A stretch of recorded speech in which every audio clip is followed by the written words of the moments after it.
Welcome back to strAInge, the podcast that delves into the mysterious, the unexplained, and the downright creepy.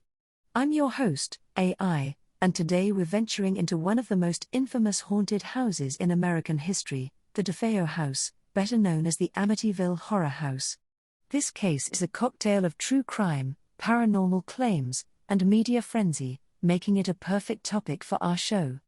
It's a story that has captured the public imagination for decades, blending the macabre reality of a family tragedy with chilling tales of hauntings that refuse to fade into obscurity. So, sit back, turn the lights down low, and let's dive into the dark legacy of 112 Ocean Avenue, a place where history and horror intersect in the most unsettling ways. Chapter 1: The DeFeo Family Murders, a Family's Tragic End. Let's start at the beginning, where the tragic tale of the DeFeo family unfolded, a story that would lay the groundwork for one of the most infamous hauntings in American folklore. The DeFeos were a seemingly typical family living in the affluent suburb of Amityville, New York. Their home at 112 Ocean Avenue was a large Dutch colonial house, with its distinctive gambrel roof and serene waterfront location, embodying the American dream. Ronald DeFeo Sr., known as Big Ronnie, was the head of the family, a successful car salesman who had made a comfortable life for his wife Louise and their 5 children, Ronald Jr., known as Butch, Dawn, Allison, Mark, and John Matthew. On the surface, they were the picture of suburban success, their home a symbol of stability and prosperity. But, as is often the case with such idyllic facades, the reality beneath was far darker. Behind closed doors, the DeFeo family was troubled. Ronald Jr., or Butch, had a strained relationship with his father, which was often characterized by arguments and physical confrontations. This tension between father and son was exacerbated by Butch's growing issues with substance abuse. Butch had a history of drug use, including heroin and LSD, which further strained his relationship with his family and contributed to his increasingly erratic behavior. Friends of the DeFeos later recounted how Big Ronnie, though outwardly successful, could be controlling and abusive, creating an environment filled with tension, fear, and volatility. The tensions within the household reached a breaking point on the night of November 13, 1974, when Butch DeFeo, driven by a mixture of anger, resentment, and possibly something more sinister, committed an act of unspeakable violence.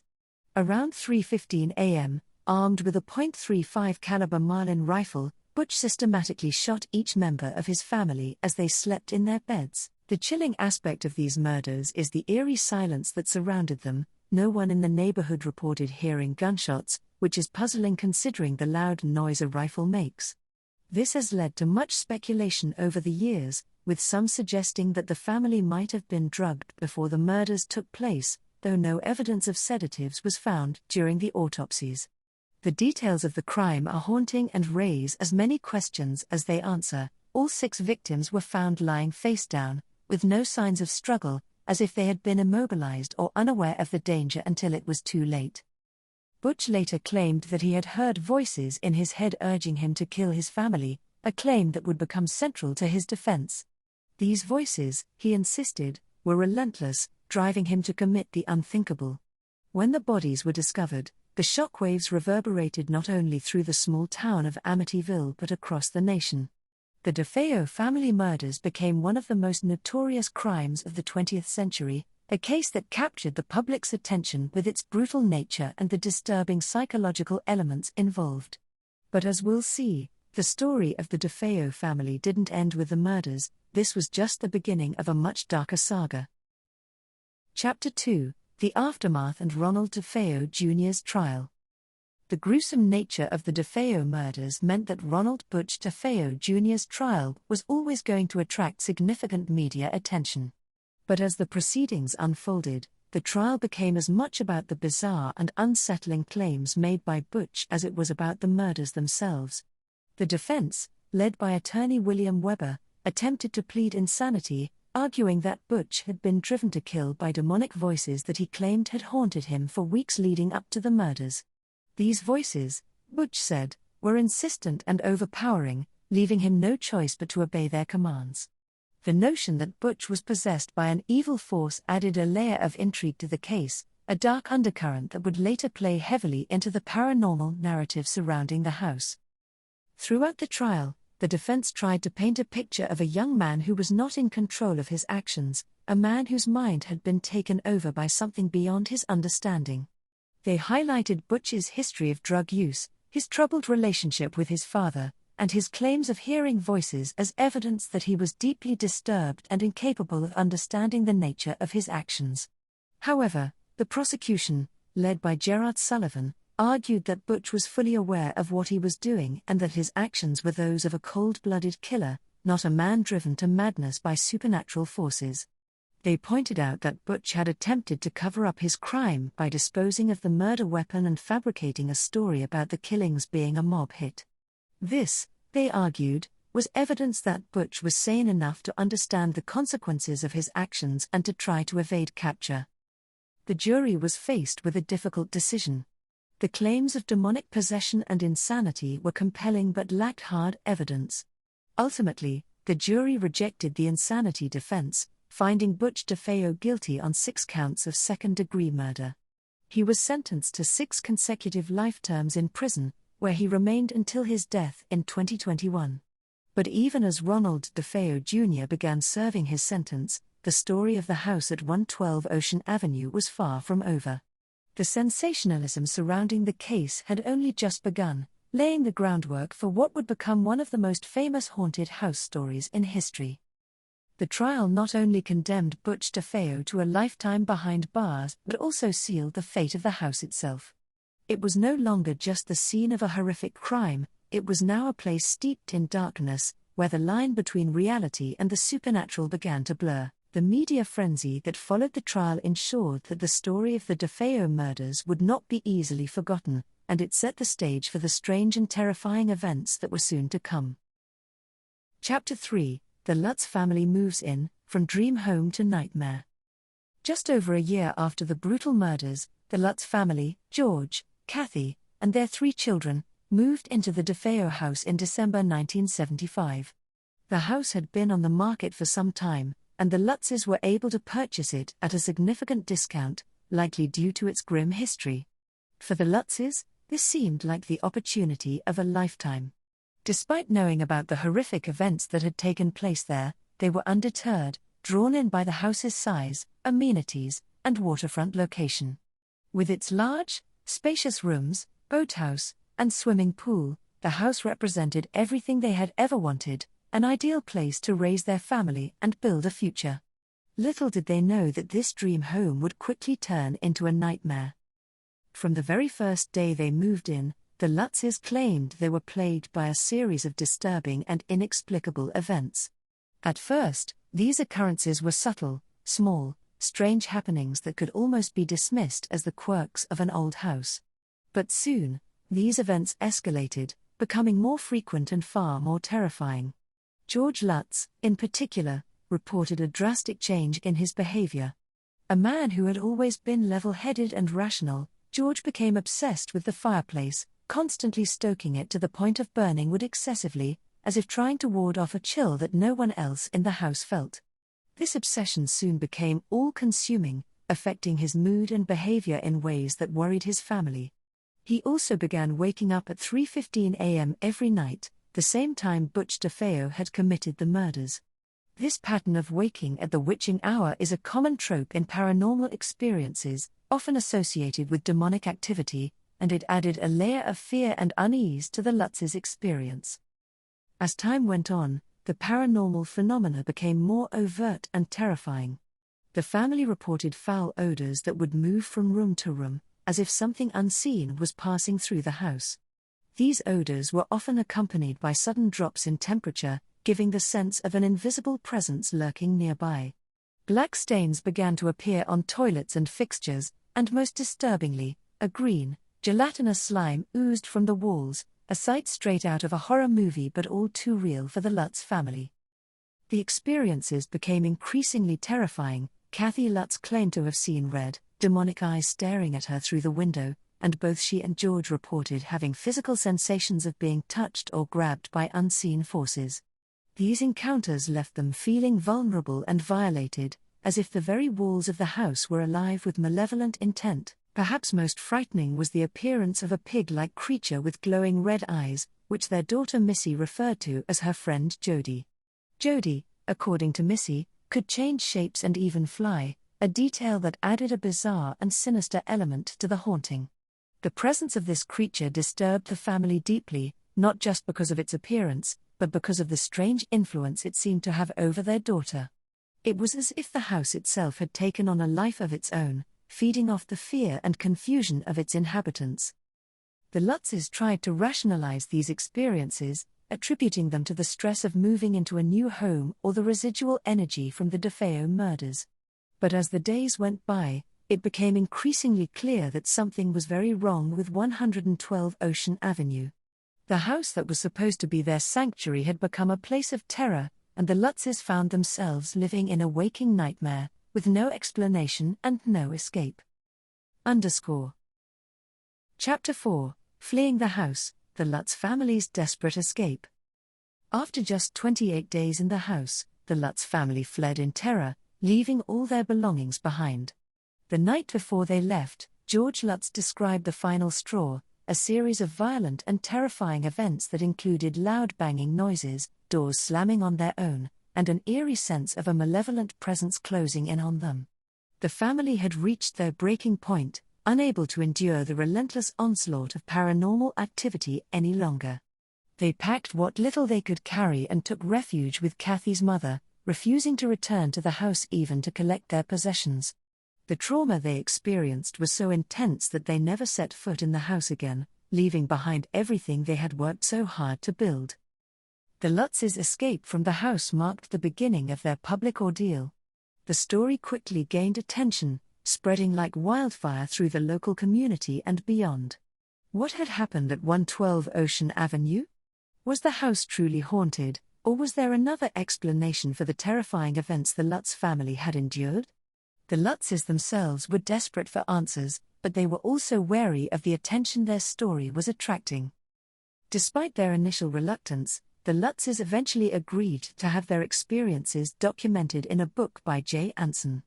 Published in 1977, The Amityville Horror was an instant bestseller, promoted as a true account of the Lutzes' harrowing experience. The book claimed to detail the paranormal phenomena they encountered, from levitating beds to demonic possession. Anson's narrative was gripping and terrifying, drawing readers into the dark world the Lutzes had inhabited. The book's success was fueled by the public's fascination with the supernatural and the growing interest in true crime stories. It wasn't long before Hollywood came knocking, eager to capitalize on the sensational story. In 1979, The Amityville Horror was adapted into a film that became a box office hit, cementing the story's place in pop culture. The movie, like the book, portrayed the Lutzes as a family under siege by forces beyond their understanding, a portrayal that resonated with audiences and fueled the belief that 112 Ocean Avenue was indeed a house of horrors. The film's success led to a series of sequels, remakes, and spin-offs, each adding to the legend of the Amityville Horror and ensuring that the story would remain in the public consciousness for years to come. But for the Lutz family, the aftermath of their escape was anything but glamorous.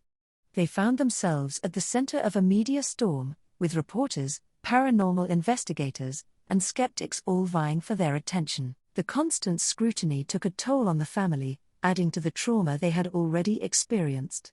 Despite the fame and notoriety that came with their story, the Lutzes remained adamant that what they had experienced was real, a belief that would be both their salvation and their curse. Chapter 5: The Warrens enter the picture, investigating the unseen. Shortly after the Lutz family fled, famed paranormal investigators Ed and Lorraine Warren were called in to investigate the house. The Warrens, who had already made a name for themselves in the paranormal community, claimed that the house was plagued by a powerful demonic presence. Lorraine Warren, a self-proclaimed clairvoyant, reported sensing a dark, malevolent force in the house that had the ability to manipulate those within its walls. This force, she believed, was responsible for the terror that had driven the Lutz family from their home. During their investigation, the Warrens conducted a séance in the house, hoping to make contact with the spirits that were believed to be haunting the property. Lorraine claimed that the séance revealed the presence of several spirits, including one particularly malevolent entity that she described as inhuman. This entity, she said, had the power to possess and control the living, and it was this force that had influenced Ronald DeFeo Jr. to commit the murders and later tormented the Lutz family. The Warrens also captured what they believed to be evidence of paranormal activity during their investigation. The most famous piece of evidence is a photograph taken during one of their visits, which appears to show a young boy with glowing eyes standing in a doorway. The boy in the photograph bears a striking resemblance to one of the murdered DeFeo children, leading many to believe that the spirits of the DeFeo family were still present in the house, trapped by the violent manner of their deaths. The Warrens' involvement added credibility to the Lutz's story for many believers, but it also drew skepticism from others. Critics have pointed out that the Warrens often seem to find evidence of the supernatural wherever they went, and some have accused them of embellishing or even fabricating their findings to fit their narrative. The photograph of the young boy, for instance, has been the subject of much debate, with skeptics arguing that it could easily be a trick of light or a staged image. Despite the controversy, the Warrens' investigation played a crucial role in shaping the narrative of the Amityville Horror, reinforcing the idea that 112 Ocean Avenue was a place of true evil. We'll be dedicating an entire episode to Ed and Lorraine Warren in the future, exploring their careers, their most famous cases, and the controversies that surrounded them. They were central figures in the paranormal world, and their work on the Amityville case is just one chapter in a much larger story. The Warrens' involvement in the Amityville Horror has left a lasting impact, not just on the house itself, but on the broader world of paranormal investigation. Their findings and the evidence they presented continue to be debated to this day, making them both revered and reviled figures in equal measure. Chapter 6: The Skeptics Weigh In, Hoax or Haunting? While the story of the Amityville Horror captured the public's imagination and became a cultural phenomenon, it wasn't without its detractors. Skeptics quickly began to question the validity of the Lutz's claims, probing for inconsistencies and searching for a more rational explanation. One of the most significant challenges to the Lutz's story came from William Weber, the defense attorney for Ronald DeFeo Jr. Weber admitted that he and the Lutz's had discussed the idea of creating a horror story based on the house, a story they could all profit from. According to Weber, much of what was in the book and subsequent movie was fabricated or exaggerated for sensational effect, designed to attract attention and sell books. Weber's claims cast a shadow of doubt over the entire Amityville Horror narrative. If the Lutz's had indeed collaborated with Weber to create a fictionalized account of their experiences, it would mean that the paranormal phenomena they described were nothing more than a cleverly crafted hoax. This revelation fueled the skepticism that was already brewing, leading many to view the Amityville Horror as a cynical exploitation of a tragic event. In addition to Weber's claims, various investigators, including members of the Committee for the Scientific Investigation of Claims of the Paranormal, CSICOP, examined the case and found numerous inconsistencies in the Lutz's story. For instance, the infamous green slime that allegedly oozed from the walls was never found or documented by anyone other than the Lutz's themselves. This lack of physical evidence raised questions about the credibility of their claims, as did the fact that subsequent residents of the house reported no paranormal activity. If the house was truly haunted, why did the phenomena seem to disappear once the Lutz's moved out? Critics also pointed out that the Lutz's may have been motivated by financial difficulties, which could explain why they might have fabricated or exaggerated their story. George Lutz was reportedly under significant financial strain at the time, and the story of a haunted house provided a lucrative opportunity through book deals, media appearances, and even a potential movie deal. The financial incentives for creating a sensational story were undeniable, and this led many to believe that the Amityville Horror was more fiction than fact. Despite the skepticism, there are still those who believe that the Lutz's story was genuine. They argue that the lack of physical evidence doesn't necessarily mean that nothing happened and that the experiences described by the Lutz family are consistent with other documented cases of hauntings and paranormal activity. For believers, The Amityville Horror is a reminder that there are things in this world that cannot be easily explained, and that the line between reality and the supernatural is often blurred. The debate over the authenticity of the Amityville Horror continues to this day, with both sides presenting compelling arguments.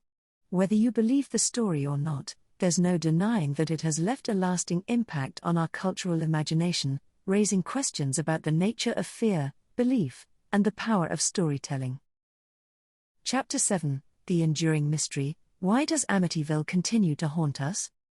Despite the controversy and skepticism, the Amityville horror story has endured for nearly 5 decades. But why does it continue to captivate us? Part of the answer lies in the house itself. The architecture of 112 Ocean Avenue, with its ominous gambrel roof and eye-like windows, has become an iconic image in horror, a symbol of both physical and psychological dread. The house's dark history, combined with the alleged paranormal phenomena, creates a perfect storm of fear and fascination. It's as if the house itself is a character in the story, embodying the terror that has seeped into its very walls. The story also taps into deeper fears about the safety of the home, traditionally a place of refuge and security. The idea that a home could be invaded by malevolent forces, turning it into a place of horror, resonates with many people on a primal level. In this way, the Amityville Horror is not just a ghost story, it's a reflection of our anxieties about the sanctity of our personal spaces. The thought that something as mundane and familiar as a house could become a portal to the unknown is a deeply unsettling concept, one that speaks to our most basic fears about the unseen forces that might lurk in the shadows. Moreover, the Amityville Horror has become a modern myth, evolving with each retelling. Whether or not you believe in the supernatural, the story's persistence in popular culture speaks to its power. It's a tale that raises questions about the nature of reality, the reliability of memory, and the human need to believe in something beyond the ordinary. As new generations discover the story, it continues to evolve, with each retelling adding new layers of meaning and interpretation. The Amityville Horror also speaks to the power of the media in shaping public perception. The story has been told and retold through books, movies, documentaries, and TV shows, each time reinforcing the narrative and keeping it alive in the public consciousness. The line between fact and fiction has blurred to the point where it's difficult to separate the two, leaving us to wonder where the truth ends and the myth begins. In the end, the enduring mystery of the Amityville Horror lies in its ability to tap into universal fears and anxieties. It's a story that challenges our understanding of the world, forcing us to confront the possibility that there may be more to reality than what we can see and touch. Whether the house at 112 Ocean Avenue is truly haunted or not, it has become a symbol of the unknown, a place where the boundaries of the supernatural are tested, and where our deepest fears come to life. Chapter 8: The Influence on Pop Culture and the Paranormal. The Amityville Horror didn't just become a best-selling book or a blockbuster movie, it sparked an entire genre of haunted house stories, influencing how we think about the paranormal and how these stories are told. The influence of Amityville can be seen in countless films, books, and TV shows that followed, each drawing on the themes of fear, the unknown, and the possibility that our homes could harbor malevolent forces. From Poltergeist to The Conjuring, the legacy of Amityville is evident in the way these stories are constructed, blending elements of true crime with supernatural horror to create narratives that are both terrifying and compelling. The house at 112 Ocean Avenue has been the subject of numerous documentaries, and its story continues to inspire new interpretations and adaptations. The enduring appeal of the Amityville Horror lies in its ability to transcend its origins, becoming more than just a story about a haunted house. It's a cultural touchstone, a reference point for how we think about fear, belief, and the paranormal. The story has been reinterpreted in various forms, from serious documentaries that attempt to uncover the truth to fictionalized accounts that play up the horror elements for maximum effect. Each retelling adds to the mythos, ensuring that the Amityville Horror remains a potent and enduring force in popular culture. One podcast that did a particularly thorough job of exploring the Amityville case is Last Podcast on the Left. In their multi-part series on the Amityville Horror, they dig deep into the history of the DeFeo murders, the Lutz family's claims, and the media circus that ensued. They approach the topic with their signature blend of humor and in-depth research, making it a great listen for anyone interested in this case. You can find their episodes at lastpodcastondtheleft.com. Their exploration of the case offers a fresh perspective, blending factual analysis with a critical eye towards the more sensational aspects of the story. The Amityville horror has also had a significant impact on the paranormal community, influencing how investigators approach cases of alleged hauntings. The case has become a benchmark for paranormal investigation, with many aspiring ghost hunters citing it as an inspiration for their work. The techniques used by the Warrens and other investigators in the Amityville case have been adopted and adapted by subsequent generations of paranormal researchers, contributing to the development of modern ghost hunting practices.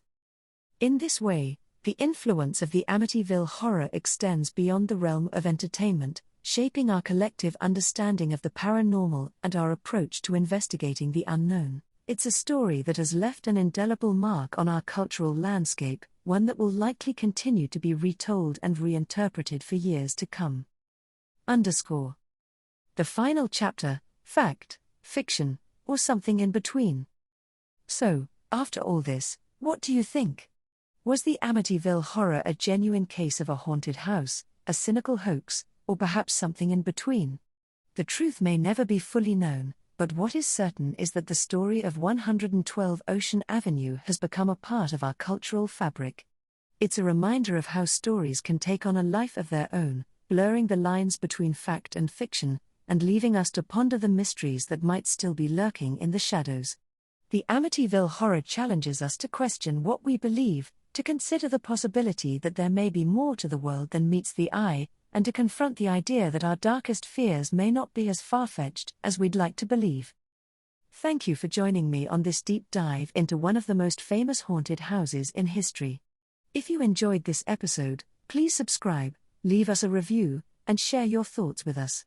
Have you experienced something similar, or do you have your own theories about the Amityville horror? I'd love to hear from you. And don't forget to tune in next time as we continue to explore the strange, the unexplained, and the downright creepy. Our next episode will be about the mysterious and controversial Philadelphia experiment. A story of government conspiracies, possible time travel, and a ship that allegedly vanished into thin air. There's a lot to unpack, and I can't wait to dive into it with you. Until then, stay safe, stay curious, and stay strange. Outro. strAInge is created using ChatGPT for everything safe the music, which is made using Loudly. If you'd like to get in touch, write to strAInge, that's strAInge @gmail.com, and we'll try and get a human to talk to you.